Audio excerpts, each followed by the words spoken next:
guess I'm supposed to hand this to you. Well, I brought up my big papers of what I'm going to say, and I thought about this day for 17 years. And because I knew when I got done playing that I was going to be standing here, because I decided I was going to do that.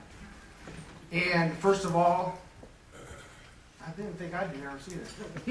First of all, I'd like to thank the Hall of Fame committee. This is like I said, something I thought about for 17 years. And this moment, it means so much to me I can't express in words, so thank you. I'd like to thank the Hall of Fame members for setting that bar that all us athletes at Upper Iowa wanted to get to, and that some of us have. And you know, when I came to Upper Iowa, I came because of a decision I made. And you know, my story is similar to Vicki. I didn't play much in high school. In fact, I started 4 games in 4 years of high school football. There's games my senior year we had 100 offensive snaps, and I don't think I played 100 offensive plays my high school football career. And there's 2 guys that I became very close with that I've known since I was about in 4th grade. One was the starting quarterback, obviously I was the backup, and one was shooting guard on the basketball team. And we were very close. And they were going on to play. Craig was the quarterback. He was going on to play college football. And John was the guard. He was going on to play college basketball. And you know, you go through high school and you're creating memories. You know, life's about creating memories. And you know, we've known each other for a long time. We talked about spring break our senior year. You know, we're going to go to Florida or wherever. We're going to have a blast. And we're going to create some memories. And we're going to come back. We're going to graduate. You know, we're going to go on to college.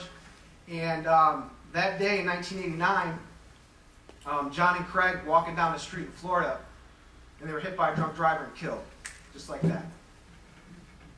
All those memories, all those future plans, gone. And I remember shortly thereafter, I'm standing over Craig's grave and I'm talking to him, and I heard him tell me that, Jeff, you got to go on and play college sports. I can't do it. You got to go do it for me. So I went over to John's grave, and I heard the same thing. I don't know if any of you had dead people talk to you, but you listen. So a buddy of mine was coming up Iowa. I came here sight unseen, very much like Vicki. I pulled up in the car. My dad and my mom were in the front seat. I was in the back seat with my buddy who was coming and his dad. And I said to Greg, I said, "What have you got me into?" I pulled up right on the south side of Garvey Hall, and I'm like, is this place abandoned? I mean, it was 1989. The place is a lot different in 89 than it does now. It didn't stay. And I said, you guys go ahead. I said, I'm staying in the car, Mom, and I'm going home. And my mom was about 4'11", okay?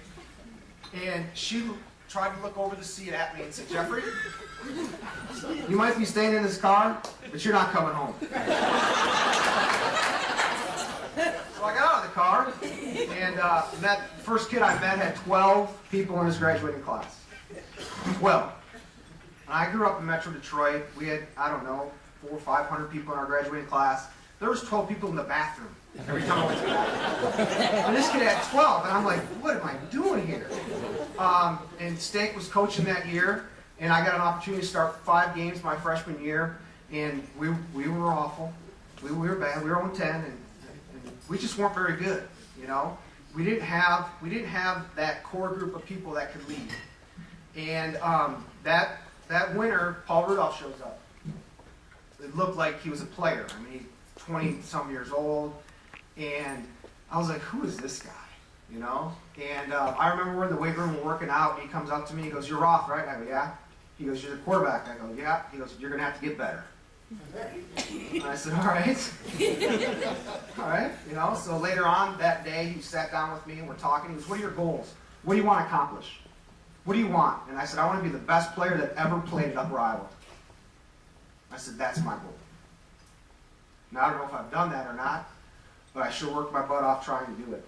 And, you know, since then, you know, Paul and I have a very good relationship and became very close friends. And, you know, we had, obviously, our ups and downs, but my senior year, I remember reading that article. and pardon my language, but I got pissed off. And I said, that ain't gonna happen. I said, we're winning 5 of these games, and we're going 6-4. Because at that time, see, when Paul got here, he started to instill some sense of tradition in me. Like I said, I was from Michigan, I was from Detroit, I was a little cocky, and I thought I was too cool for this place. Well, Paul brought me back down. He introduced me to the alumni and the Hall of Fame members. And he talked about tradition, and he talked about building that tradition back up. Because like Joe said, we hadn't had a winning season in 25 years. That's a lot of losing.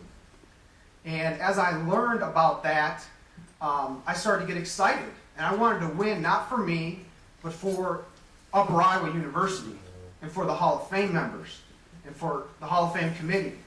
Because I wanted to bring something back to the university that hadn't been there. And it was 1990, my sophomore year, and it was homecoming.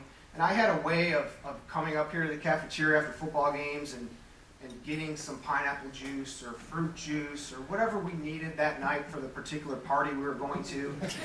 And I come up here and it's busy. And I'm like, what's going on? And they're like, well, this is the Hall of Fame committee, a Hall of Fame induction. And I'm like, I didn't know we had a Hall of Fame. I'll be honest with you. So I'm standing right back there behind the door and I'm listening. There's this guy talking and he's very passionate and raspy, kind of lispy voice, and it's Gene Kling. And I just stood there and I was just in awe. And I listened, and I got a sense of tradition. And, you know, we went on, we had a good career. You know, Vicki talked about being surrounded by good players. Well, my senior year, there were 12 kids on offense that played significantly. 9 of those players went on to be first-team all-conference players. So, I mean, yeah, I got them the ball, but, you know, they did it. And running 5'9" wasn't so bad. It was 5 flat, by the way, which I think Rarick ran, maybe. But, you know, my time here molded me as an individual. And I've got some more people to thank. There's 3 tables over here, some people that are very important to me. First of all, my family that drove in from Michigan. It's a long drive. And they drove in to come see me. And my dad actually, we played 10 games, obviously, my senior year. And my dad made 9 of those games. He'd drive in on Friday, he'd drive home on Sunday. In fact, my senior year when we played Central, we went back and forth with them and ended up losing. My dad drove home after that game because he was so jacked up that he couldn't not drive. He was so late. So Dad, thank you. And my family, they supported me. They were like, "You're going to Iowa and doing what?" You know, when I decided to come here, people laughed at me. They laughed at me because they didn't think I could play college football. And my family supported me, and thank you very much.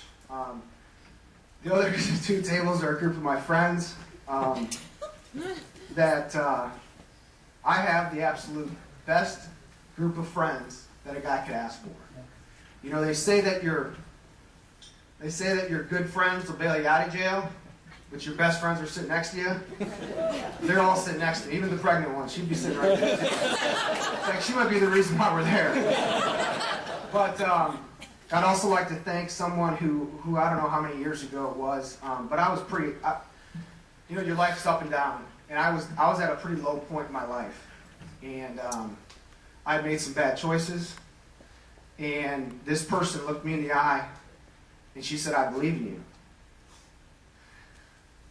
And I said, "Why?" And she said, "Because you're Jeff Roth." I don't know why she said that, but she did. And I decided that if she believes in me, then I need to believe in myself. So Debbie, thank you very much. I love you.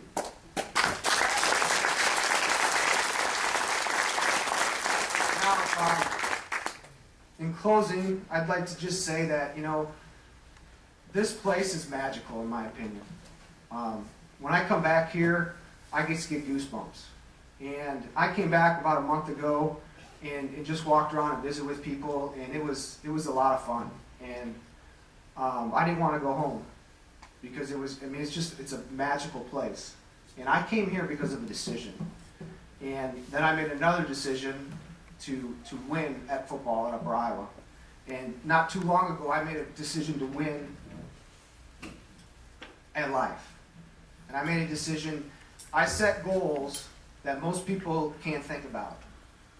And with the help of those people over there, I'm going to accomplish those goals. And it's because I decided. And all of you have decisions to make in your lives. All of you have made decisions. All of you are here because of decisions you made. And there might be something you're thinking about right now that, hey, you know, should I do this? Should I do that? And I tell you what, you make a decision like I made and like these people made, you're going to win. So I challenge you to make that decision. And once again, thank you so much. This is so cool. I appreciate it. Thank you. God bless.